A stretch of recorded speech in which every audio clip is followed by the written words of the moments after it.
Welcome back to our channel where we like everything boom and pop. My name's Sean. If you haven't seen our previous videos about how to pick out a gun right out of the box and it fits you generally, please check out that video. If you haven't seen the other video we've done previously about how to consistently mount the gun, because your eye is the rear side of a shotgun, and what ammo you should buy, or not should buy, but what ammo is a good ammo to be looking for just to get started. Please check that one out as well.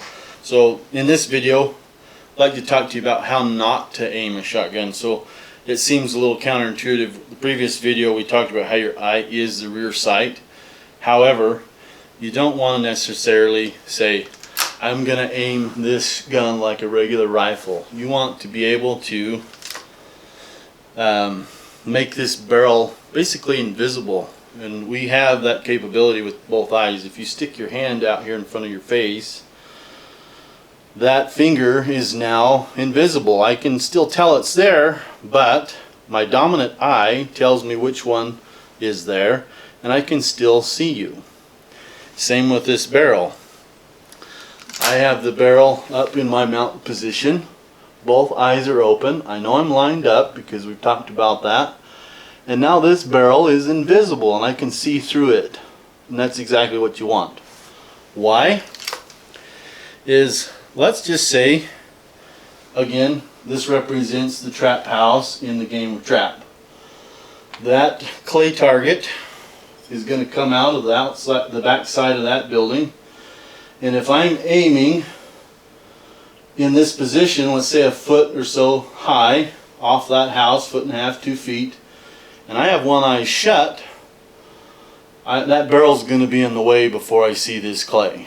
If I have both eyes open, I can see through the barrel, and as soon as this leaves the house, I can see it. That gets me on my target faster. There's a lot of one-eyed shooters out there. I'm not saying either one is preferable, but this is how you not aim a shotgun. Mount it. You're in the right position. Your eye is your rear sight.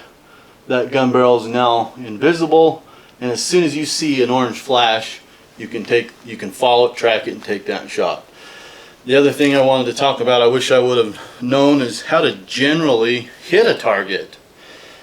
Generally, in rifle shooting, something's stationary and you line up to it and you shoot it. In this game, it's moving left, it's moving right, it's moving across from you, it's moving away from you. And in general, you need to know how to execute, how to kill this bird. So for example, I do have some shot cam videos, and this is what this is a video camera that records every shot I take. It's made by Shot Cam. And what that does is I can see, my reticle in that video, and in slow-mo where that's traveling. I can see that reticle following that pattern, and I can see if I'm left, right, or under, or high, which helps. But the other thing, what you really need to understand is, if this is once again the trap house, and this target heads to the left, I need to be looking at that target, following it left, get ahead of it, which they call lead, and pull the trigger so that it runs into the shot and smashes the clay. So I'm left. If it's coming straight out of the house, I'm going to pretend that it has legs on it, and about here I'm going to pull the trigger while I pass through. And that's pass-through method. And as it travels up, it'll run into the shot. If it's leaving the house right, I'm going to be pointing down in here, my hold point, and it's going to come across. And I'm going to follow that, get ahead of it, and shoot to the right of it. Now it does depend on how far and how fast that's moving, on how much lead you need. That's generally how you hit those. If the target is coming across in front of you, you're going to follow that line, get ahead of it, and then it'll run into the shot when you shoot. Same going right. If it's coming down like this, so this is what you're going to see, is it's going to be orange or black, coming down like this. So you're going to follow that, and as it comes down, try to time that as best you can to where it runs into that shot. That's generally how you're going to shoot that target and be able to kill it. So we briefly talked about hold point. There again, here's the trap house. You're in first position, second, third, fourth, fifth position, back here at 16 yards, let's say. And my hold point needs to be from the top of the house about 1.5 feet. And you'll be able to see those in the shot cam videos where that reticle sits.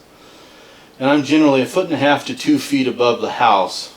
My barrel is now invisible, and as soon as this clay leaves the house, I can lock on with my eyes. Both eyes are open, and wherever I look and the gun's mounted properly, my barrel will follow. And that's what you call hold point. Now, where's my kill point?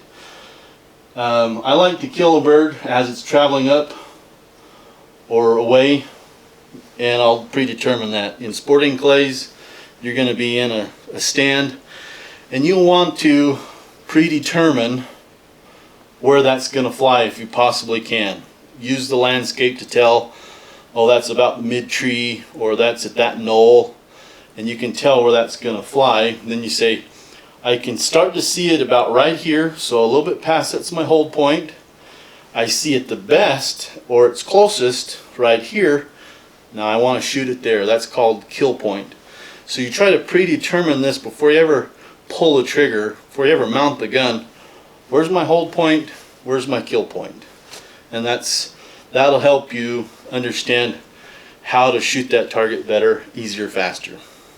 And I wish I would have known that, right? I got started doing just there it is, and quickly, you know, I'm right down here, and there it goes, bang, you know, and I haven't predetermined anything. I didn't even get my feet right. I'm like, oh, I got to move my feet, because I didn't understand where it was going or how to shoot it, and I wish I would have learned that.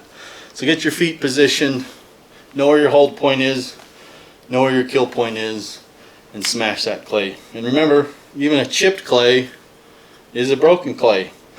Doesn't matter, but if you miss it, it does matter. So if you haven't seen any other videos, please check those out. We are going to do another video. I think this is video 3 of this series. Next video, we're going to talk about pre-shot routine, something that gets your mind in the right place, your heart rate down, so that you can smash birds more consistently. Now you start getting into doing a lot more competitive shooting maybe, and that's more necessary. And so please like and subscribe. We appreciate you watching. If you would like any merchandise, Boom and Pop merchandise, we have hoodies and hats. We'll leave an email in the description below, and thanks for watching.